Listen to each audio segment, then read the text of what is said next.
नमस्ते viewers, welcome back to my channel.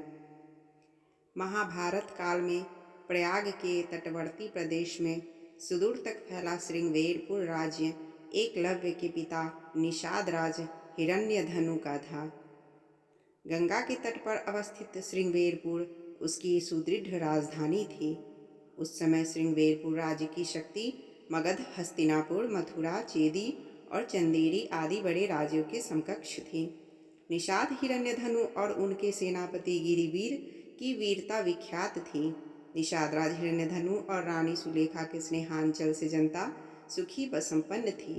राजा राज्य का संचालन मंत्री परिषद की सहायता से करता था। निषाद राज हिरण्यधनु को रानी सुलेखा द्वारा एक पुत्र प्राप्त हुआ, जिसका नाम अभिद्युम्न रखा गया। प्रायः लोग उसे अभय नाम से बुलाते थे। 5 वर्ष की आयु में एकलव्य की शिक्षा की व्यवस्था कुलीय गुरुकुल में की गई। बालपन से ही अस्त्र शस्त्र विद्या में बालक की लगन और एक निष्ठता को देखते हुए गुरु ने बालक का नाम एकलव्य संबोधित किया। एकलव्य के युवा होने पर उसका विवाह हिरण्यधनु ने अपने एक निषाद मित्र की कन्या सुनीता से करा दिया। एकलव्य धनुर्विद्या की उच्च शिक्षा प्राप्त करना चाहता था। उस समय धनुर्विद्या में गुरु द्रोण की ख्याति थी, पर वे केवल ब्राह्मण तथा क्षत्रिय वर्ग को ही शिक्षा देते थे और शूद्रों को शिक्षा देने के कट्टर विरोधी थे। महाराज हिरण्यधनु ने एकलव्य को काफी समझाया कि द्रोण तुम्हें शिक्षा नहीं देंगे, पर एकलव्य ने पिता को मनाया कि उनकी शस्त्र विद्या से प्रभावित होकर आचार्य द्रोण स्वयं उसे अपना शिष्य बना लेंगे। पर एकलव्य का सोचना सही ना था। द्रोण ने दुत्कार कर उसे आश्रम से भगा दिया। एकलव्य हार मानने वालों में से न था और बिना शस्त्र शिक्षा प्राप्त किए वह घर वापस लौटना नहीं चाहता था। इसलिए एकलव्य ने वन में आचार्य द्रोण की एक प्रतिमा बनाई और धनुर्विद्या का अभ्यास करने लगा। शीघ्र ही उसने धनुर्विद्या में निपुणता प्राप्त कर ली। एक बार द्रोणाचार्य अपने शिष्यों और एक कुत्ते के साथ उसी वन में आए।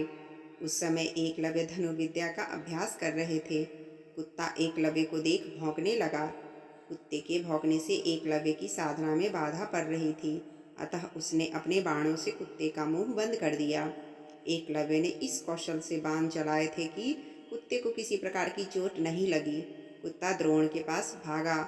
द्रोण और शिष्य ऐसी श्रेष्ठ धनुर्विद्या देख आश्चर्य में पड़ गए। वे उस महान धनुर्धर की खोज में लग गए। अचानक उन्हें एकलव्य दिखाई दिया। जिस धनुर्विद्या को वे केवल क्षत्रिय और ब्राह्मणों तक सीमित रखना चाहते थे, उसे शूद्रों के हाथों में जाता देख उन्हें चिंता होने लगी।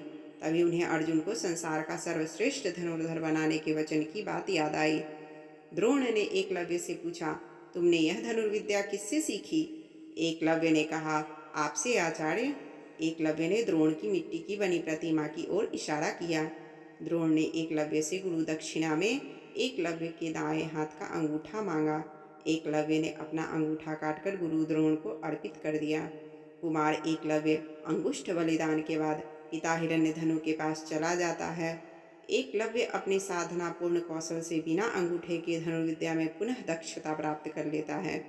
आज के युग में आयोजित होने वाली सभी तीरंदाजी प्रतियोगिता में अंगूठे का प्रयोग नहीं होता है, अतः एकलव्य को आधुनिक तीरंदाजी का जनक कहना उचित होगा। पिता की मृत्यु के बाद वह श्रृंगवेरपुर राज्य का शासक बनता है। अमात्य परिषद की मंत्रणा से वह न केवल अपने राज्य का संचालन करता है, बल्कि निषाद भीलों की एक सशक्त सेना और नौसेना गठित करता है और अपने राज्य की सीमाओं का विस्तार करता है।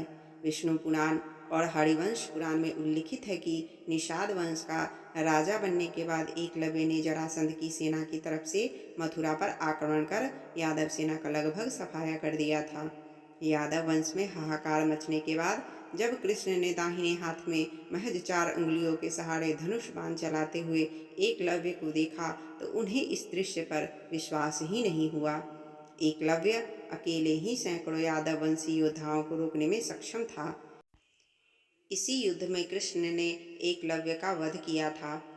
उसका पुत्र केतुमान महाभारत युद्ध में भीम के हाथ से मारा गया था। जब युद्ध के बाद सभी पांडव अपनी वीरता का बखान कर रहे थे, तब कृष्ण ने अपने अर्जुन प्रेम की बात कबूली थी। कृष्ण ने अर्जुन से स्पष्ट कहा था कि तुम्हारे प्रेम में मैंने क्या क्या नहीं किया है। तुम संसार के सर्वश्रेष्ठ धनुर्धर कहलाओ, इसके लिए मैंने द्रोणाचार्य का वध करवाया, महापराक्रमी कर्ण को कमजोर किया और न चाहते हुए भी तुम्हारी जानकारी के बिना भील पुत्र एकलव्य को भी वीर गति दी, ताकि तुम्हारे रास्ते में कोई बाधा न आए।